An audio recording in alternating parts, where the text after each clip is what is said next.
ready for the restart next time by. 1973. Cale Yarborough was up on the wheel. He led every one of the 500 laps here at Bristol. What car was he driving? Probably Junior Johnson. It probably was. Yeah. Ready to go green, single file restart, but for John Andretti, who's a lap down, and look at the moving conveyor belt. This is what kills you. Single file restart essentially with 40 cars still on the lead lap. When Jimmy Johnson takes the green flag, you're still going to see cars coming in the frame on the backstretch. In fact, we've got cars that are back there like Scott Speed that's over a half a lap down on this restart. Double foul right away. They're going to have to work their way past Andretti. Everyone else is on the lead lap except the 34. I'll tell you that outside right now, though, is coming in. I tell you, and it's going to be. It's really going to make this race interesting because we see the 18 car there working the outside. Now he goes to the bottom. Now a couple of the cars that stayed out, Todd Bodine, the 64, and the 98 of Paul Menard, were not quite as quick as some of these leaders. So things may jam up a little bit here from about 7th on back.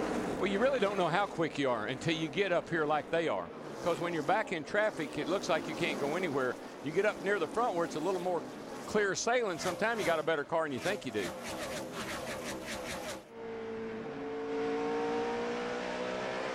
Kyle Busch coming to the front alongside Mark Martin, makes the pass, and he actually used the lap car of John Andretti as a pick to move up to 5th place. Yeah, he's got the outside. It's really working for him. He got 2 tires.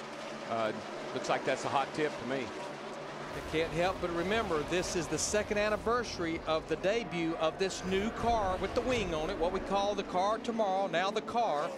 And Kyle Busch won that very first race here back in March of 2007 driving for Hendrick Motorsports. He's got Carl Edwards on the inside. Remember, Carl did not pit for tires under that caution. See, right now there's no reason to hold somebody up. The spotter, the crew chief, everybody's got stopwatches. 18's quicker than you are. Let him go. And Carl Edwards has actually won the last 2 fall races here, and you see the biggest mover. And a big part of that is because Bob Osborne and Carl Edwards decided to stay out. But they have just not had their arms around this 99 car since the track opened for practice on Friday. Now he's going to lose another spot to our pole sitter, Mark Martin, in the 5. 2 back. Good job. But just remember, he doesn't have tires. The other guys do, so he's going to pay a little bit of a price. Yeah, I think what those guys that stayed out would love to see is maybe about a 30 or 40 lap run. Caution would come out, everybody would come back to pit road, and they'd gain their track position. That's the gamble you take right now. Get me up there and let me see how far we can go before we get past. Ryan Newman trying to make the move on Edwards for 6th place. We do need to mention that Dave Blaney in that 66 car, who qualified in the 8th position, was involved in that last caution. Right now they are in the garage area trying to repair that car. What makes this place so much fun is when you drive off in the corner here, you just kind of run down a hill and you just bottom the car out almost right in the center of the turn. Then when you turn and start up out of the corner, it just rocks you back in the seat, almost like riding a horse. The right rear and the right front, the wall. I think I got the toe bump. They're talking about Matt Kenseth, and here's what happened to him a lap ago on the front stretch. Whoa. Got loose, corrected, hit the right rear, then hit the right front. Right now, Matt is back in the 33rd position. Really off, but it feels a little tighter. All right, Kenseth's running 33rd. Dick Berggren. He just is tight in the middle, Mike. He's been tight in the middle all day before the first caution period came out. He said that, like Biffle, they just couldn't get the car to turn in the middle, and that's now driven him into the wall. And Darrell, what I would say, the car wouldn't turn. Then when he gets late exit, finally the front wheels were biting because he had the wheels turn and the back got loose. I think exactly, but what I was listening to is the noise. I mean, we've got noise canceling headsets on those guys down there, and you still can barely hear. That's the aggravation a crew chief has to go through. Yeah, you got to fight that all day long. We're just getting started. Tell you a guy that's really hanging tough, Larry, is that 47 car. I was just looking at him, Yes, and Marcus Ambrose running 2nd and holding his own really well. Boy, Denny Hamlin threaded the needle in the 11 to get through that pack. Nice job. Denny's running in the 18th position, just went by Martin Truex Jr. in the 1. 3 wide into 3. Now Casey Kane tried to thread that same needle in the middle of turn 2, and they carried it 3 wide all the way down into 3 and got away with it. Now on the old track, the next thing you would have said 3 wide, and the next thing you would have heard is caution's out. Right. And then the next thing you would hear, will it crank? Are you okay? Are you okay? Without stopping for tires, Jimmy Johnson and Marcus Ambrose remain at the front of this field, along with Elliott Sadler in 4th and Carl Edwards in 8th. Everybody else in the top 10 has been in the pits at lap 28 and taken on at least 2 tires.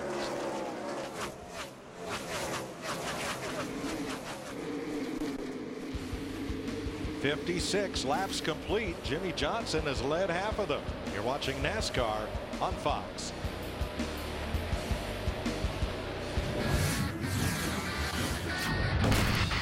Get the checkered flag ready. I'm going to victory lane. You're watching NASCAR on Fox.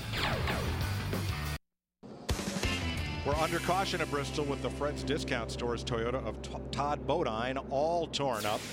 The accident not so much of his making. There is Bodine on the outside. That's a 55, I believe. Michael Waltrip. He comes up into Todd, gets Todd into the wall, and then that's a chain reaction. The 8, the 2, and the 29, all with quite a bit of damage. Here's a closer look at what happened at the contact. Just Michael went clear of Todd, came up in front of him. Now you see these guys. That's pretty heavy damage on both those cars. The 29 and the 2 both. And looking back from Michael Waltrip. Wow. Well, in the blink of an eye. Yeah, and that 64 car, it hit hard down on that inside. That was a hard lick. Todd was 7th quickest in the first practice, had a good qualifying run for Larry Gunselman, and now they've got a wrecked race car. But you're right, there was just so much chain reaction behind the 64 when he got into the wall. Now, pit road is closed right now because they've been trying to clean up the apron where the 64 car had landed there. Not sure if it's going to be open this time or not. Yes, it is. They are waving the green flag, so pit road will be open. And that may be about the right time for that caution for everybody to hit pit road. But, Darrell, it looks like the 48 is going to stay out again. Wow, that's surprising right there. Now, we're at 63 laps. I would have come that time and done a little service on the car, a little tires, fuel. Jimmy and Elliott Sadler in the 19 both stayed out. Steve Burns. Mike, Ryan Newman saying his car has been snug in the center of the corners for the since the start of this race. Just a small air pressure adjustment, 4 tires for Ryan Newman. Kevin Harvick and Eric Almirola too fast exiting the pit. We had about 10 cars that stayed out, and I think a couple of them were trying to get that track position like Jeff Burton that started in the back of the field. Matt. It was 2 tires the last time in for Jeff Gordon, the 24 team. Steve Letarte calling for 4 this time. 21 green flag laps on that last set of right sides. Slight chassis adjustment. Taking some time, some lumps have fallen off on the front. He's going to lose a few spots here on pit road, Larry Mack. I think I saw all types of different strategies. As I mentioned, 10 cars stayed out. I think we had several cars going with just 2 tires, and like Matt just reported, Jeff Gordon 4 tires. So Jimmy Johnson stays on track, and so does Elliott Sadler in the 19, working without his usual crew chief Kevin Buskirk, who has some kind of a digestive tract ailment. Robbie Loomis is on the pit box for Elliott today. You're going to have to get a merge sign down there at the end of pit road. Merging traffic. Merge, because those guys come out there. Then I think there were 8 of them trying to go across the line at one time.